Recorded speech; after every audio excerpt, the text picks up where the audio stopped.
Assalamualaikum warahmatullahi wabarakatuh. Hai sobat, kembali lagi bersama saya Muhrizal di channel YouTube saya. Tonton videonya sampai selesai sobat. Jangan lupa like, subscribe, dan komen. Sekarang saya akan sedikit memberikan informasi tentang salah satu komoditas non-pangan di Indonesia, yakni komoditas garam yang ada di Kabupaten Pamekasan. Garam merupakan salah satu kebutuhan pelengkap untuk pangan dan sumber elektrolit bagi tubuh manusia. Garam merupakan salah satu dari 9 jenis bahan kebutuhan pokok masyarakat. Sebagai negara kepulauan, Indonesia memiliki garis pantai terpanjang nomor 2 sedunia. Sehingga Indonesia mempunyai potensi yang besar untuk menghasilkan dan bersuasembada garam di Indonesia sendiri. Namun, ironisnya, selama ini jumlah produksi garam yang ada belum sampai dan belum memenuhi kebutuhan garam di dalam negeri.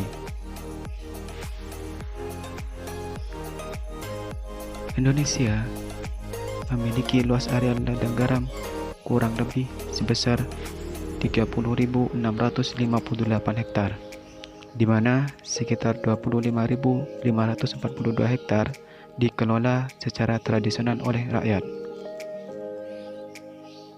Untuk kebutuhan garam nasional dari tahun ke tahun semakin meningkat, seiring dengan pertumbuhan penduduk dan perkembangan industri di Indonesia.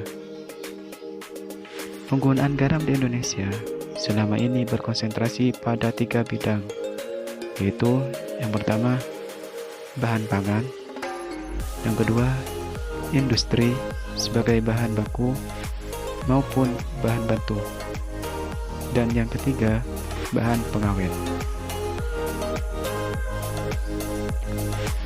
Untuk konsumsi garam nasional masih didominasi oleh penggunaan dalam skala industri, sehingga pasokan garam untuk industri masih mengandalkan impor yang sesuai.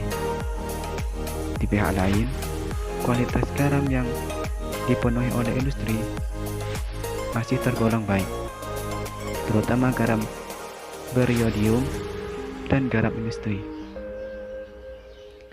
Realisasi impor garam industri pada tahun 2015 sebesar 1,86 juta ton, 2016 sebesar 2,14 juta ton, 2017 2,55 juta ton, 2018 3,77 juta ton, dan 2019 hingga Juni sebesar 1,2 juta ton.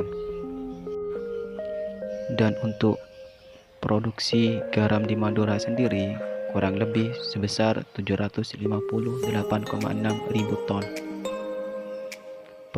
Produksi garam di Madura ini mendominasi dari 10 produsen garam terbesar di Indonesia.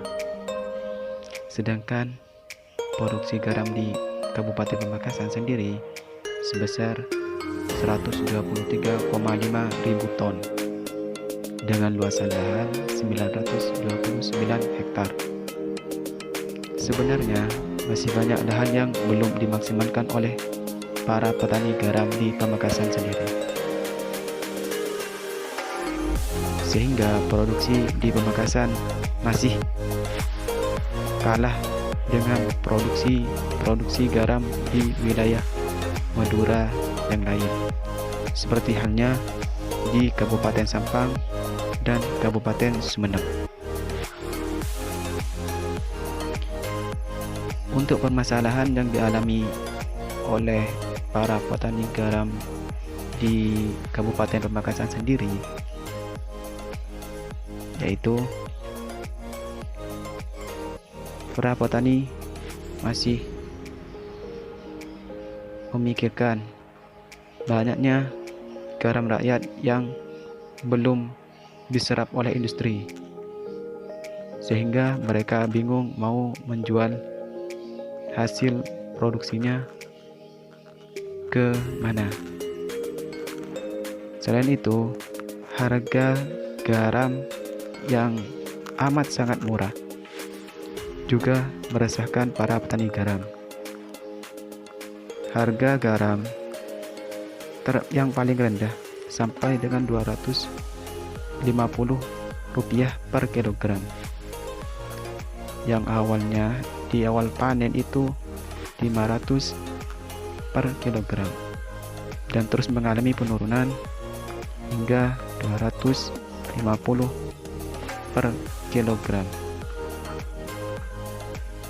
Sebenarnya pemerintah sudah menerapkan harga eceran terendah, tetapi masih belum terrealisasi dengan baik.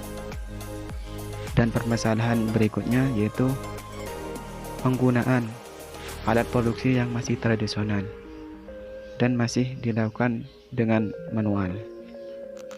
Nah, untuk mengatasi masalah-masalah seperti di atas, pemerintah Pamekasan seharusnya merealisasikan kebijakan penyerapan garam rakyat oleh industri-industri dan memperketat pengawasan untuk penyerapan garam rakyat pada industri tersebut. Kemudian merealisasikan harga eceran terendah sesuai yang diminta para petani. Dan kebijakan yang dapat dilakukan oleh pemerintah berikutnya yaitu menyediakan alat yang modern dan memberikan pelatihan pada petani garam yang masih belum paham tentang alat-alat modern untuk memproduksi garam tersebut, serta menyediakan infrastruktur yang memadai supaya para petani garam tidak kesulitan dalam memasarkan maupun menyimpan garam tersebut.